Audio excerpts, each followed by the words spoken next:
last class before the fall break. So next Monday we don't have a class. So today we are going to talk about the DNS attack on DNS and DNSSEC. So this will be the last class on the protocols and the protocol security. So coming back from fall break, we are going to study some general security defense mechanisms like firewall, intrusion detection system, and some emerging technology like SDN. So to study the security of DNS, let's first look at the DNS protocol mechanics. So we know that DNS is an application layer protocol. Usually it relies on UDP, but you can also use TCP for it. However, if you use TCP for it, it will be more expensive. So this is the header of a DNS message. So first we have a transaction ID. So this is used to identify the same request and the corresponding response. So the request, the query, and the corresponding response should have the same transaction ID, because a host and another named server, when they send out queries, they will send out hundreds and thousands of queries every second. So there is a way, they need a way to identify which query maps to which response. So after that, we have 16 bits of the controlling fields. The bit 1 is called QR, which identify if this message is a query message or a response message. So the reason we have this is because the query and the response, they are using the same format. So if it's 0, this message is a query. If it's set, this message is a response. And the next field, the 4 bits, is called an operation code. So usually, generally 0 means this is just a normal query to query the IP address for some domain name. But if we have 1 for reverse query, so you provide an IP address and tell me what is the domain name for it. And also, there are some other reserved numbers like number 2. If it's a number 2, it's query the status of the server, not doing a DNS query. And the third field called AA, authoritative answer. So this field is set only if it is a response, and only if the responding machine is the authoritative name server of the queried domain. So we talked a little bit about this on Wednesday, and we will show later how this works. And TC means truncated. So if the packet is larger than UDP maximum, so there might be multiple packets, then it will be truncated. And the important one is the bit 8, which is recursion desired. So if it's 0, which means the query is an iterative query. If it is set, it means the query is a recursive one. So what does that mean? So recursive query means the resolver should complete the recursion, and the response must be either an IP address or an error code. So when your computer asks for its DNS server, in this case, that DNS server is your DNS resolver, it usually will send a recursive query to that DNS resolver. So if you remember in lab 1, we put this 8.8.8.8 as your DNS server. That is a public server maintained by Google, public DNS server. So when your virtual machine sends out the DNS query, it will set this field as 1, which means the Google DNS server should return you the IP address of the domain, or it will return an error code. So in the previous example we used on Wednesday, so this is your host, and this is your Google server. So your host asks the Google domain name, what is the IP address for 3w.example.com, and this message must be recursive query. So then the Google server is responsible to find out the final IP address, and it will recursively query other name servers from the root to others. So, but when the Google server queries the other domain server, name servers, it will also use the same DNS message. And when the Google server sends out the DNS message, it will be iterative query, which means you don't have to give me the IP address of this domain name. I can accept IP address. I can also accept the IP of another name server, not the final IP, and or you give me your error code. So, same in the example. So all those collections, they can be iterative, not recursive. So your host will dedicate the job to find the IP address to the Google server, and the Google server is responsible to do that recursively. But all other servers, like the root name server, like the top level domain server, they are not going to do that recursively for you, for the Google server. So the Google server sends out a message to them, they just reply once. This is the next hop you should look like. And I don't know the final, if I don't know the final IP address for that server. So all those messages, they will be iterative. So the next field is in the response, the servers can tell the requester if I support those recursion. For example, this Google domain name server 8.8.8, it will tell the host I can support recursion, but all other servers, they do not support that. And there are, I think it's 3 bits or more. So they were reserved for the old DNS. It was not used in the old DNS. But later we can see that for the new version of DNS, DNSSEC, they are used as the control field. And the last 3 field is just the return value to indicate if there is an error or just some error code. So after this, we have another 4 header fields. So basically, they are the number of questions, number of answer resource records, a number of authority resource records, and additional resource records. So after this, it will be the DNS payload. So the answer resources record is basically the IP address of the domain, of one domain name you are asking. And the authority resource record is basically the IP of the name server you should look at for the next hop. And the number of additional resource records are usually used for security purposes. So this is a screenshot of the query, DNS query. First, the query will answer a question, will ask a question. So the question is, I need to know, can you give me the IP address of 3w.google.com? And it will specify what kind of answer it is expecting. In this case, it's a type A, which means I am expecting an IPv4 address. So there are other types. If it's a 4As, which means it is expecting an IPv6 IP address. And the class, usually you will only see the class IN. IN means internet.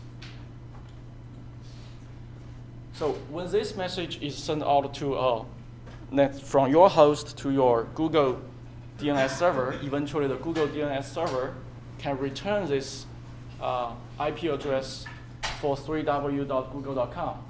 And obviously, it will say the type is A, and the class is internet, and the address is this IP address. And it can return multiple IP address because they point to the same, they all map to the same domain name. So that's why in this case, the number of answer resource records, which is specified here, should be 6. There are 6 answer resource records. So, but how did your Google server get this value? It talks with other domain name servers. So other domain name servers, when they get the query from the Google domain server, they will reply an authority resource record. So in this record, for example here, the top level domain name .com name server will return that. Google.com, you should look at this name server. And in this case, the type is not an IP address. Previously, the type is an IPv4 address, type A, and now the type is a domain server type. So it will say this is a name server, and you should query this name server. And this is just one message. So to speed up this process, you can see that every time you query one IP address for the mapping of the domain name, we don't want to start with the root server and go to the top level domain name server to the second level domain name server. So to speed up this, we can use some kind of cache. And this cache can be on your local host, and it can be on the other domain name servers too.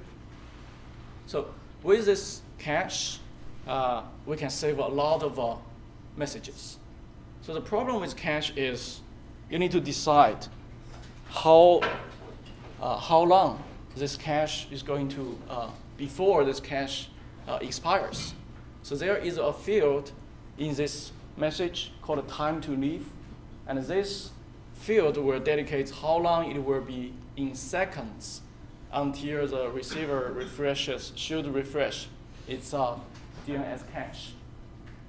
So in this case, it's 2 days. So, but the name of the field is time to leave. So do you remember in which protocol we use the same field name? TCP, IP, ICMP?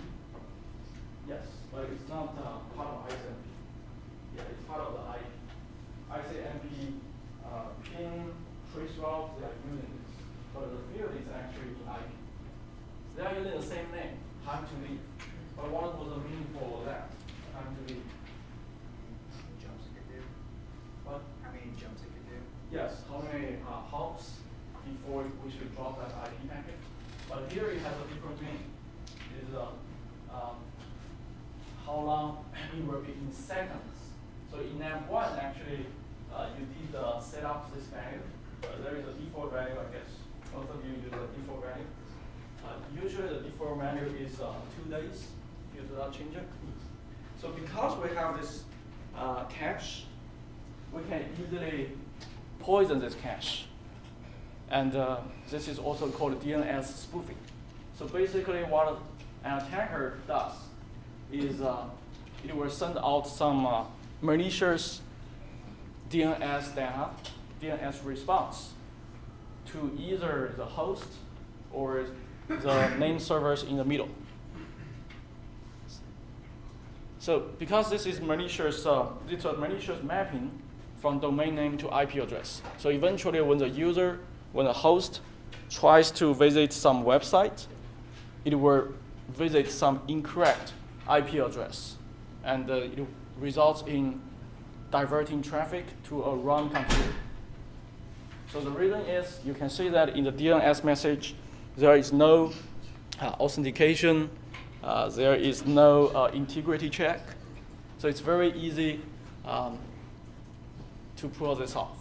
So if we have an attacker, so the host send out a DNS query. I want to know the IP address of 3w example.com. Then before this Google replies to the host, the because this server has to do recursive querying, and before it returns back to the host, an attacker can return to the host. This is the IP address of 3w.example.com, and you should keep it for 2 days, something like that. So in order to do this, obviously the attacker needs to do some IP spoofing to pretend it is a real DNS server. Also, it has to know the transaction ID.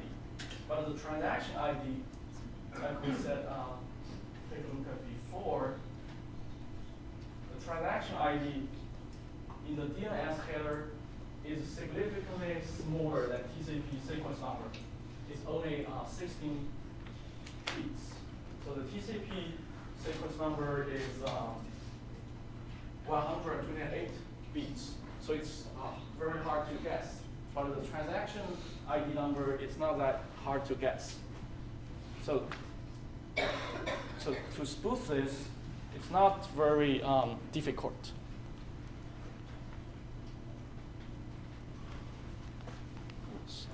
So how to defend this kind of a DNS spoofing attack or DNS cache poisoning attack?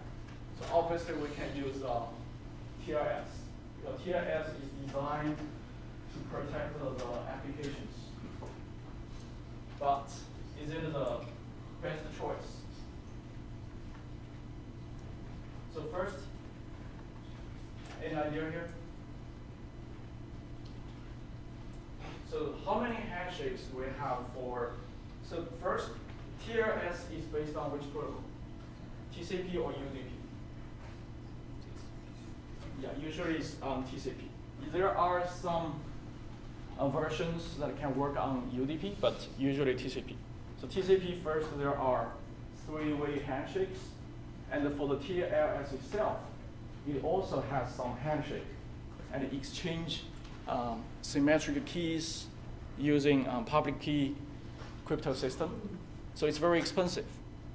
And what can TLS offer? Transport layer security? Yes, but like confidentiality, integrity, availability, what can it offer? Can it offer confidentiality? Yes, it can offer confidentiality. But in this case, do we need confidentiality? You query the DNS server, and the DNS server always gives you the correct answer. And others, they can answer, it doesn't matter. So it's not a secret. We don't really need confidentiality. What we really need is integrity.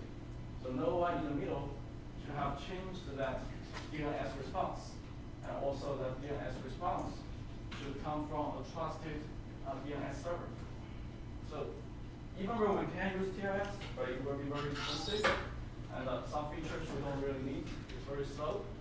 That's why there is another protocol called DNSSEC.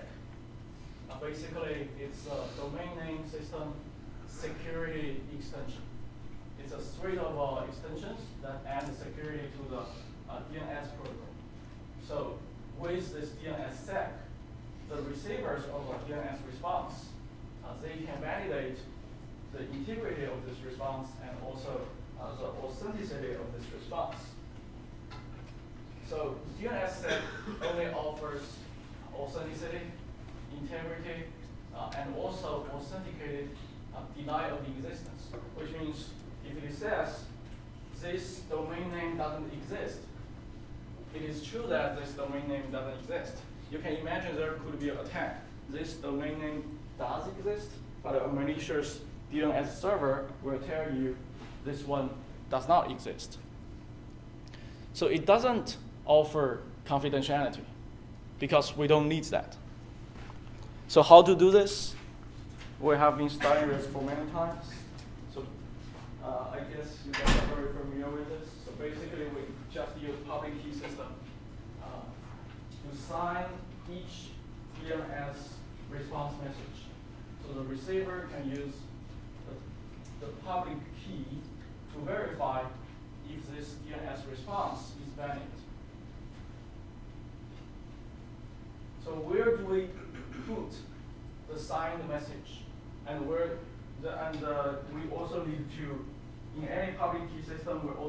share the public key. We need to give our public key to the one entity who wants to verify the signature. So with the DNS protocol, we can easily extend that, and that is called the additional resource record. So DNSSEC is a very simple extension based on DNS. It's not very heavy like TRS, TCP. So basically, you just put more resource records there, and the resource record could be your public key or certificate, and the type will be DNS key, and it could also could be signatures, and usually it's under the name like resource record signature. And obviously, for each name server, they have to keep their private key in a very safe place. So another problem here is in the public key system, somehow we want to share our public key to others, but how can the others verify this public key actually belongs to me?